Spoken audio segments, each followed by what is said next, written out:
کہا جاتا تھا، مشاہد حسین سید نے ویسے ہمارے پروگرام میں پہلی دفعہ کہا تھا کہ جی وہاں سے ٹرمپ کے آنے کے بعد وہ کال آئے گی، تو یہ کال کوئی اس طرح ڈائریکٹلی وہ والی تو نہیں ہے، ابھی مشرف نے ٹرمپ نے ٹیک اوور کرنا ہے، مگر یہ جو ان کا یہ جو انٹرویو ہے اور ان کا باشگاہ الفاظ میں یہ کہہ دینا کہ جی ریلیز عمران خان جو ہے اس کی کیا اہمیت ہے؟ میرا خیال ہے سمجھیں کہ یہ ڈونلڈ ٹرمپ نے ہی یہ بیان جاری کیا ہے، اس لیے کہ رچرڈ گرینل خصوصی مشنز کے خصوصی نمائندے ہیں ڈونلڈ ٹرمپ کے لیے، یعنی جب وہ 20 جنوری کو حلف اٹھا لیں گے، اور اس میں اپنے تازہ ترین انٹرویو میں انہوں نے یہ بھی کہا کہ بہت سارے ایشوز جو ڈونلڈ ٹرمپ کی میز پہ ہوں گے پاکستان اور پاکستان کی صورتحال ان میں سے ایک ہوگی۔ تو وہ لوگ جو ابھی تک مذاق اڑا رہے ہیں، حکومت کے اندر ہیں، حکومت سے باہر ہیں، کچھ ہماری آپ کی برادری کے بھی بڑے لوگ ہیں، ہمارا بھی وہ مذاق اڑاتے رہے کہ آپ کس بنیاد پہ یہ بات کر رہے ہیں، ان کو ابھی تک یہ بات سمجھ نہیں آئی ہے کہ ڈونلڈ ٹرمپ نے اپنا پہلا پالیسی بیان 10 نکاتے دیا تھا، اس میں بڑے واضح طور پہ انہوں نے ڈیپ اسٹیبلشمنٹ کی اصلاح کی بات کی، یعنی اسٹیبلشمنٹ کی، ڈیپ سٹیٹ کی، ساتھ میں انہوں نے کہا کہ ہم امریکہ میں رول آف لا یعنی قانون کی عملداری قائم کریں گے، اور یہ کہ عام شہریوں کے حقوق بحال کریں گے۔ تو یہ وہ باتیں تھیں جس کو بنیاد بنا کے رچرڈ گرینل نے ایک بیانیہ بنایا ہے، اور رچرڈ گرینل نے یہ بیانیہ اس لیے بھی بنایا کہ جتنے بھی پاک پیک جس کو کہتے ہیں، بہت ساری پاکستانی امریکن شہریوں کی جو پاکستانی نژاد شہری ہیں، ان کی تنظیموں نے اس بنیاد پہ، اس وعدے پہ ووٹ دیا تھا ڈونلڈ ٹرمپ کو کہ پاکستان کی صورتحال پہ وہ اپنی توجہ مرکوز کریں گے۔ تو یہ ذہن میں رکھیے کہ جو کچھ رچرڈ گرینل کے ٹویٹس میں آ رہا ہے، ان میں سے کئی باتیں باقاعدہ پالیسی کے طور پہ ڈونلڈ ٹرمپ کی میز پہ پہنچ رہی ہیں، بہت ساری حکمت عملی بن رہی ہے پاکستان کے حوالے سے، اور اللہ کرے کہ اس کی مدد سے پاکستان کے حالات کچھ بہتر ہوں۔ تو لہٰذا اس کو آپ جو کہتے ہیں کہ غیر اہم ہے، جی نہیں، غیر اہم نہیں ہے، یہ ایک لحاظ سے آپ سمجھ لیں کہ پالیسی سٹیٹمنٹ ہے جو رچرڈ گرینل کی طرف سے آ رہا ہے۔ جی ابھی پاکستان کی طرف سے طلال چودھری صاحب کا ریئیکشن آیا ہے، ان کے وہ گورنمنٹ کا ڈائریکٹلی حصہ تو نہیں ہے حکومت کے، مگر سینیٹر ہیں اور حکومتی پارٹی کے سینیٹر ہیں، تو انہوں نے کہا جی یہ ہمارے معاملات کے اندر دخل اندازی ہے اور یہ بالکل برداشت نہیں کی جائے گی، مگر ابھی دیکھنا ہوگا کہ حکومت کا اپنا فارن آفس کا یا آفیشیل رسپانس جو ہے کسی وزیر کا یا وزیر اعظم کا یا فارن منسٹر کا، وہ کیا اس کے اوپر آتا ہے کہ اگر تو خواجہ آصف صاحب نے جس طرح کی ٹون رکھی بھی ہے تو یہ پھر بڑا ایک سنجیدہ معاملہ ہے کہ امریکہ بہرحال وہ ابھی انہوں نے ٹیک اوور نہیں کیا، مگر جس طرح امتیاز کہہ رہے ہیں کہ وہ ٹیک اوور ہی ان کو ہی امریکہ ٹرمپ کی جو ہے اس کے طور پہ ہی لینا چاہیے، وہ ورچوئل ٹرمپ حکومت نہیں ہے، وہ ٹرمپ حکومت ہیں۔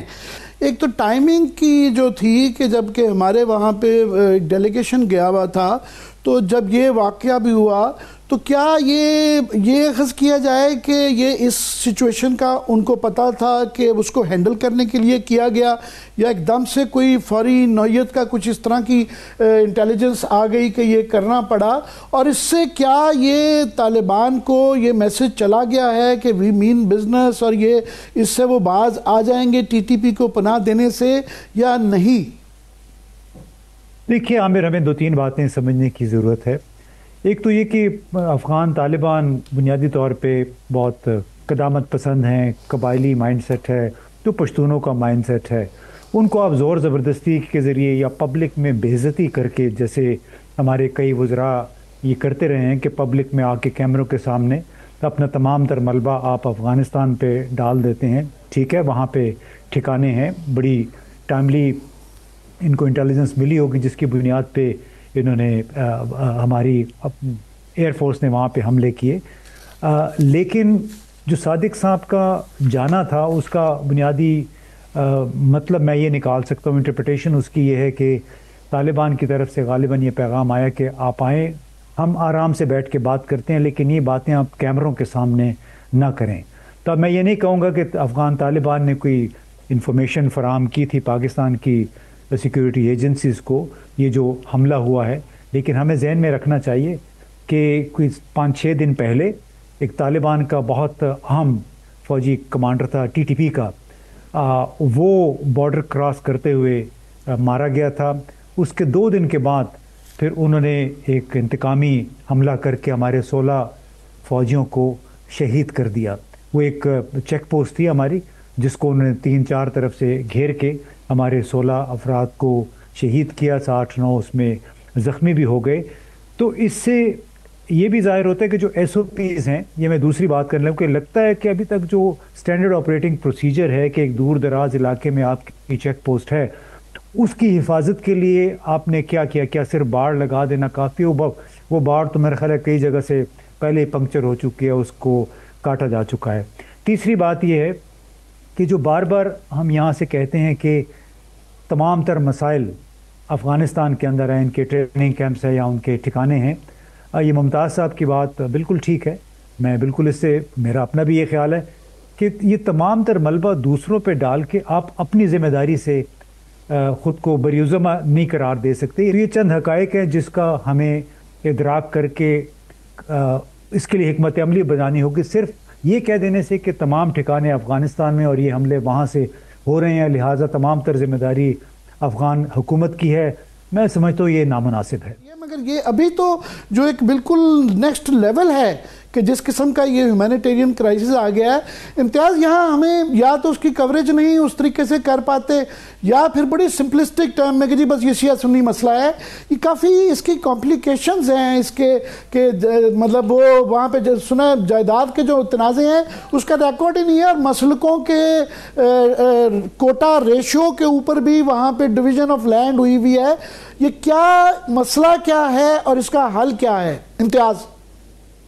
دیکھیے، ایک تو آپ نے بار بار چونکہ بتا دیا ہے، خود ہی ممتاز صاحب نے بھی اس کا ذکر کیا کہ جائیدادوں کے مسائل ہیں، لیکن بنیادی طور پہ ایک سیاسی مسئلہ ہے۔ وہاں پہ حکومت کا عمل دخل ابھی تک بہت کمزور ہے، کیونکہ بنیادی طور پہ سرحدی علاقہ ہے۔ ہونا تو یہ چاہیے کہ پولیس کے ساتھ ساتھ ہماری جو سیکیورٹی فورسز ہیں وہ کنٹرول میں لے کے یہ کچھ بیچ بچاؤ کراتی، لیکن معلوم نہیں کہ کون سی بڑی رکاوٹ اس کی راہ میں حائل ہے کہ کتنے میرے خیال 2 مہینے ہو گئے ہیں وہاں سے یہ تنازع چل رہا ہے۔ تو اب اللہ کرے کہ یہ جرگے کی کامیابی ہو، روڈ کھل جائے، اور پھر میرا خیال ہے کہ نہ صرف صوبائی حکومت کو وہاں پہ مکمل توجہ دینی چاہیے، بلکہ انہیں چاہیے کہ مرکز سے بھی لوگوں کو لے جا کے ایک بڑا جرگہ کریں، اور خاص طور پہ ان لوگوں کو، جس طرح آپ کو معلوم ہے سوات میں ایک جھگڑا پیدا ہوا تھا کہ TTP کے لوگوں کو واپس لا کے بسانے کی کوشش کی گئی تھی، جو پھر PTI کے لوگوں نے ان کو بھگایا وہاں سے 2022 میں۔ کچھ ایسی ہی بات ہے کہ کچھ لوگوں کو یہاں پہ لا کے آباد کیا گیا ہے، وہ ان کی موجودگی جو ہے وہ تشنج کا، کشیدگی کا سبب بن رہی ہے۔ تو ہماری چاہے صوبائی حکومت ہے، چاہے ہماری سیکیورٹی فورسز ہیں، میرا خیال ہے انہیں اس بات کا سدباب کرنا پڑے گا کہ ناپسندیدہ لوگوں کو، ناپسندیدہ گروہوں کو ان علاقوں سے نکالا جائے، ان کو نیوٹرلائز کیا جائے، تاکہ جو بھائی شیعہ سنی بھائی کے طور پہ رہتے ہیں انہیں کوئی مسئلہ نہ ہو، ان کے دلوں میں کوئی خدشات نہ پیدا ہوں۔